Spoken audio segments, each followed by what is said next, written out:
మేము కలిగిన గాక.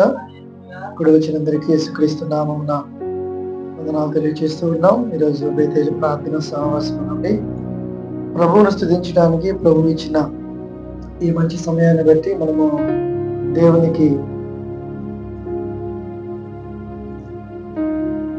కృతజ్ఞతాస్తుతులు చెల్లించేవారిగా ఉండాలి. మరి మనము అపోస్తలుడైన పౌలు రాసిన పత్రికలు చదువుతూ ఉంటే ఈ రక్షణ అన్నది ఒక యూదుల వరకే కాదు, యేసుక్రీస్తు ఒక యూదులకు మాత్రమే దేవుడు కాదు, ప్రపంచంలో ఉన్న మనుషులందరికీ కూడా దేవుడు అనే విషయాన్ని చాలా స్పష్టంగా తెలియజేస్తారు. ఈరోజున చాలా మంది ఏమనుకుంటారంటే యేసు ప్రభు యూదుల దేవుడు, అందుకే ఆయన చనిపోయినప్పుడు కూడా అక్కడ ఒక విలాసం రాసి పెట్టారు, యూదుల రాజు అని. Jesus of Nazareth rex of juice, అంటే యూదులకు రాజుగా సిలువ వేయబడిన వాడు అని ఒక విలాసం అక్కడ రాసి పెట్టారు. అంటే యూదుల రాజు అంటే యూదులు మొత్తానికి కూడా రాజుగా ఉన్నవాడు, రాజులని చెప్పుకున్నవాడు ఎంత అవమానంగా చనిపోతున్నాడో చూడండి అని హేళన చేయటం కోసమని అది పెట్టారు.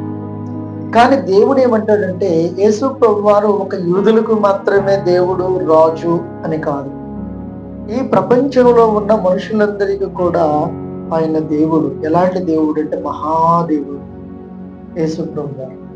అదే మాటలు మనము రోమా పత్రికలో అంటాడు. చూడండి, మనకి రోమా పత్రిక అపోస్తలుడైన పౌలు రోమా సంఘానికి రాస్తూ 3వ అధ్యాయము 29వ వచనంలో అక్కడ వ్రాయబడిన మాట ఏమిటంటే, దేవుడు యూదులకు మాత్రమే దేవుడా, అన్యజనులకు దేవుడు కాడా? అవును, అన్యజనులకు నువ్వు దేవుడే. అప్పటి వరకు ఏమనుకున్నారంటే దాదాపుగా ప్రజలందరూ కూడా, ఈవెన్ పేతురు కూడా, అపోస్తలుడైన పేతురు ఏమనుకుంటాడంటే, ఇదిగో నేను యూదుల కొరకు పంపించబడ్డా, నేను దేవుడు నాకు పనిచ్చింది వాక్యం చెప్పమంది, యూదుల రక్షణార్థమే గాని నేను అన్యజనుల దగ్గరికి వెళ్ళనని చెప్పాడు. అప్పుడు దేవుడు ఒక దర్శనం ఇచ్చి ఆకాశం నుంచి ఒక దుప్పటిలో అనేక రకాలైన చతుష్పాద జంతువులు అన్నీ కూడా కనబడిన ఒక దర్శనం ఇచ్చాడు. అప్పుడేమంటాడు దేవుడు, వాటిని చంపుకు తినమంటాడు. ఏంటి ప్రభా, ఎంత అసహ్యమైనవి అపవిత్రమైన ఈ చతుష్పాద జంతువులను కీటకాలను తినమంటున్నావు, ఏంటి నాయన అని చెప్పి అడుగుతారు. అంటే దాని అర్థం ఏంటంటే అక్కడ ఈ ఉన్న అన్యజనులు, యూదులు తప్ప మిగిలిన వాళ్ళందరూ కూడా అన్యులు, వాళ్ళు దేవుడి తెలియని వాళ్ళు ఆ చతుష్పాద జంతువులలో పోలి ఉన్నారు అన్న అలాంటి తలంపుతో ఉన్నాడు పేతురు. అందుకంటాడు, నేను యూదులు, రక్షణ యూదుల్లో నుంచే వస్తుంది కాబట్టి నేను యూదులకు సువార్త చేయడానికి, నేను యూదులకు అపోస్తలుడని ఆయన ప్రకటించుకున్నాడు. కానీ దేవుడు అంటాడు, ఇదిగో నువ్వు ఒక గిరి గీసుకుని యూదుల వరకే నువ్వు వాక్యం చెప్పటానికి, పని చేయటానికి ఇష్టపడుతున్నావు, యూదుల వరకే కాదని పౌలు గారి ద్వారా దేవుడు మాట్లాడిన మాటలు ఏమిటంటే, దేవుడు యూదులకు మాత్రమే దేవుడా? ఈరోజు యేసు ప్రభువుని నమ్మిన మన వరకే దేవుడా యేసు ప్రభు? లేదు. ఈ భూమి మీద ఉన్న సమస్తమైన జనులు ఎలాంటి వాళ్ళంటే అందరూ పాపము చేసి, అదే మాట చూడండి 23వ వచనంలో ఉంది, ఏ భేదము లేదు, అందరూ పాపము చేసి దేవుడును గ్రహించు మహిమను పొందలేకపోవచ్చు. అర్థమైందా? అంటే అందరూ పాపం చేశారు. ఎవరు చేశారు? భూమి మీద ఉన్న మానవులందరూ కూడా. ఇంకా క్లారిటీగా మనకి అపోస్తల కార్యంలో 17వ అధ్యాయంలో వ్రాయబడిన మాట ఏమిటంటే, భూమి మీద ఉన్న మనుషులందరూ కూడా దేవుని పిల్లలే అంటాడు. చూడండి 17వ అధ్యాయము అపోస్తల కార్యములు 17వ అధ్యాయము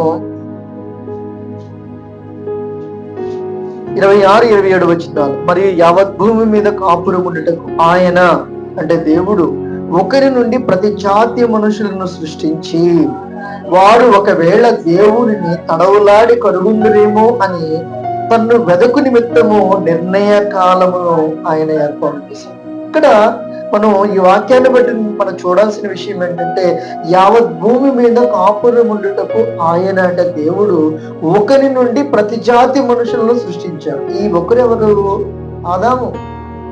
ఆదాము దేవుని కుమారుడు. దేవుడు మొదట ఆదామును చేసి ఏమన్నాడు, ఇదిగో నా కుమారుడిగా నిన్ను చేసుకుంటున్నా, ఈ భూమి మీద సమస్తము నీ చేతిలో పెడుతున్నా, ఇక భూమి మీద సమస్తము కూడా నీ ఆధీనంలో ఉంటాయి, నువ్వు ఏలమని చెప్పాడు. భూమి మొత్తాన్ని కూడా ఏలమని చెప్పాడు. అలాంటి ఏలమని చెప్పిన ఆదాము దేవుని మాటను అతిక్రమించి ఏ మనిషినైతే దేవుడు తన స్వారూప్యంలో చేసుకున్నాడో అదే మనిషి దేవునికి దూరం అయిపోయాడు. అందుకేనాడన్నా అందరూ పాపము చేసి, అంటే అక్కడ ఆదాము పాపము చేసిన తర్వాత ఆదాము అవ్వలు ఇద్దరు కూడా ఏకీభవించి తప్పు చేసిన తర్వాత పాపము ఈ లోకంలో వచ్చేసింది. తన మొదటి కుమారుడైన కయ్యను చంపబడిన తర్వాత నరహత్య వచ్చేసింది. ఇంకా అక్కడి నుంచి పాపము ఈ భూమి మీద అలా ప్రబలిపోయింది. పాపము అలా ప్రబలిపోయి ఇక జనమంతా అప్పుడు ఏమైపోయారంటే దేవునికి వ్యతిరేకంగా పాపం చేయడం ప్రారంభించారు. అందుకే దేవుడు సంతాపము నుండి తన హృదయంలో నొచ్చుకున్నంత బాధపడ్డాడు. నేను భూమి మీద మానవుని ఎందుకు చేశానా అని. ఆదికాండం 6:5 నరులు అక్కడ నరులను చేసినందుకు ఆయన పశ్చాత్తాపడి తన హృదయమును నొచ్చుకుని, అంటే భూమి మీద మానవులందరినీ దేవుడే చేశాడు. తన స్వరూపంలో చేయబడిన ఈ మానవులందరూ కూడా ఆదాము ద్వారా ఈ భూమి మీదకి వచ్చే ప్రతి జాతి మనుషులను సృష్టించాడు. ఈ భూమి మీద మనుషులందరూ ఏ దేశమైనా, ఆస్ట్రేలియా కావచ్చు, అమెరికా కావచ్చు, నేపాల్ కావచ్చు, జపాన్ కావచ్చు, అన్ని దేశాలు, ఈ ఉన్న 700 కోట్ల మంది జనం భూమి మీద అందరూ కూడా ఒకరి నుంచి వచ్చారు. ఒకడు దేవుని చేత చేయబడ్డాడు. అంటే భూమి మీద ఉన్న మానవులందరూ కూడా ఎవరి స్వారూప్యము? దేవుని స్వారూప్యము. దేవుడు ఎలా ఉంటాడంటే మనలా ఉంటాడు, మనం ఎలా ఉన్నామో అలాగే ఉంటాడు. కానీ అతీతుడు, అంటే ఆయనలో వచ్చిన ఊపిరి వల్ల మనం ఇంత జ్ఞానము పొందుకుంటున్నాం. ఒక్క చనిపోయిన మనిషిని బ్రతికించడం తప్ప మిగిలిన అన్ని పనులు చేయగలుగుతున్నాడు మానవుడు. ఆ జ్ఞానం ఎక్కడి నుంచి వచ్చిందంటే దేవుడు తనలో ఉన్న ఊపిరి, జీవ వాయువులో ఉన్న శక్తి అది. మరి మానవుడు ఇంత శక్తివంతమైన వాడికైతే అసలు జీవము అంటే దేవుని జీవాన్ని పొందుకున్న మానవుడు ఎలా ఉంటే దేవుడు ఇంకెంత అనంత జ్ఞాని, ఆయన ఎలాంటి లక్షణాలు కలిగిన వాడు. కాబట్టి ఇక్కడ ఏమంటున్నాడంటే అలాంటి ప్రభావవంతుడిగా చేసిన మానవుడు పాపము చేసి అవిధేయుడైపోయి దేవునికి దూరం అయిపోయాడు. ఆ రోజు నుంచి ఈ రోజు వరకు కూడా దేవుడు వెతుకుతూనే ఉన్నాడు. అర్థమైందా? ఆ రోజు నుంచి ప్రవక్తలను పంపించాడు, రాజులను పంపించాడు, అర్థమైందా, న్యాయాధిపతులను పంపించాడు, అందరిని పంపించి తన దగ్గరికి ఆకట్టుకోవడానికి, తన దగ్గరికి నడిపించుకోవడానికి చివరికి తన కుమారుడైన యేసుక్రీస్తుని ఈ లోకానికి పంపించి ఈ భూమి మీద బలిని చేశాడు. అందుకే అంటున్నాడు, యేసుక్రీస్తు ద్వారా ఈ భూమి మీద మానవులందరూ కూడా పరిశుద్ధులుగా తీర్చబడతారు ఆ ఒక్కని రక్తం వలన మాత్రమే. అందుకే ఇక్కడ చూడండి, రోమాపత్రికలు చదువుకున్నాం, ఏమన్నాడు? 3:24 యేసుక్రీస్తు నందలి విమోచన ద్వారా ఉచితముగా నీతిమంతులు అని తీర్చబడుచున్నాం. అంటే అంతకు ముందు ఏమన్నాడు? ఈ భూమి మీద మానవులందరూ పాపము చేసి, ఏ భేదము లేదు, ఈ భూమి మీద మానవులందరూ పాపము చేసి దేవుడు అనుగ్రహించే మహిమను పోగొట్టుకున్నారు అని చెప్తూ చివరికి ఏమన్నాడు? ఏ మానవులైతే ఈ భూమి మీద పాపము చేసి దేవునికి అయోగ్యులుగా బ్రతికారో అదే మానవ సంతానముగా పుట్టబడిన యేసుక్రీస్తు ఈ భూమి మీదకి వచ్చిన తర్వాత ఆయన పరిశుద్ధమైన రక్తము చేత దేవుని ప్రజలారా ఉచితముగా నీతిమంతులుగా తీర్చిదిద్దబడుతూ ఉన్న ఆ దేవుని కృపను మనం జ్ఞాపకం చేసుకోవాలి. అందుకే ఇక్కడ అన్నాడు, ఆయన కృపచేత, యేసుక్రీస్తు కృపచేతని, యేసుక్రీస్తు నందలి విమోచనము ద్వారా ఉచితముగా మనము నీతిమంతులుగా తీర్చిదిద్దబడుతూ. దీంట్లో మన గొప్పతనం ఏం లేదు, మన గొప్పతనం లేదు. అంటే భూమి మీద మానవులందరూ పాపం చేశారు. ఈ మానవులందరూ ఎవరి చేత సృష్టింపబడ్డారు?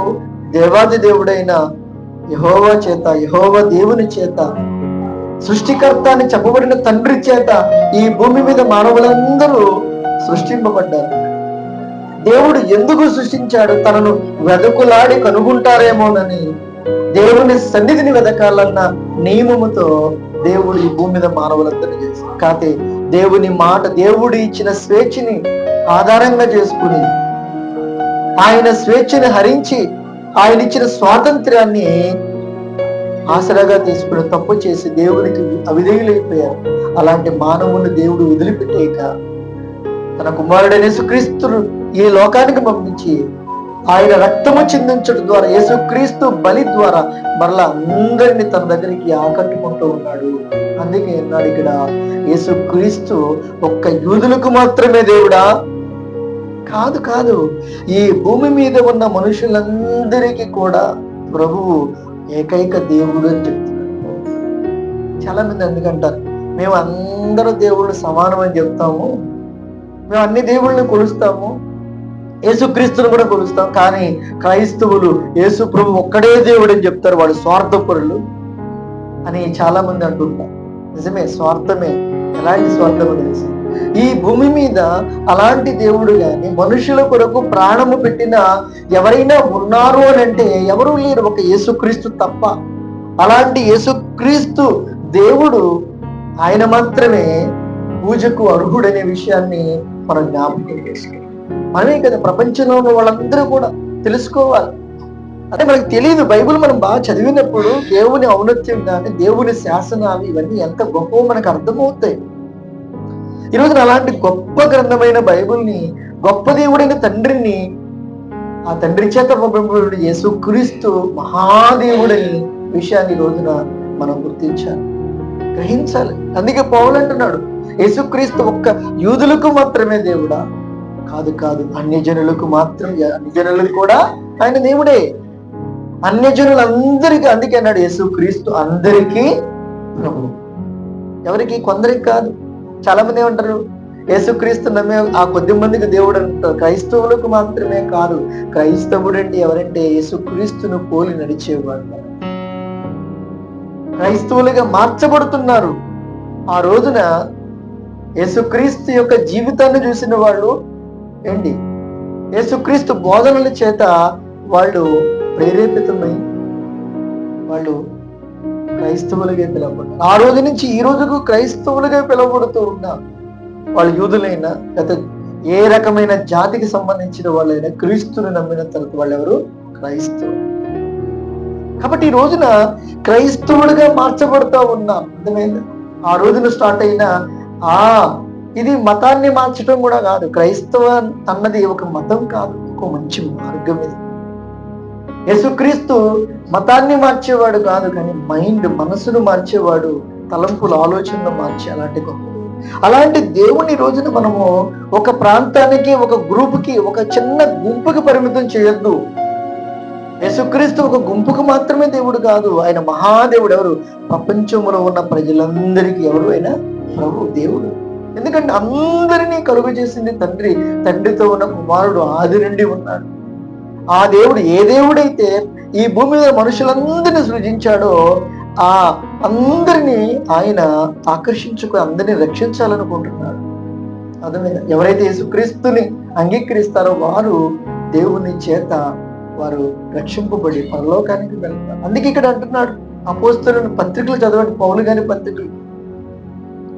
యేసుక్రీస్తు ఈ లోకమంతటికి గొప్ప దేవుడు, గొప్ప రాజు, ఆయన రక్షకుడు. అలాంటి రక్షకుడిని మనం ఎప్పుడైతే జ్ఞాపకం చేసుకుంటాం, మన హృదయంలో విశ్వసిస్తాము, ఖచ్చితంగా మనం రక్షింపబడతాం.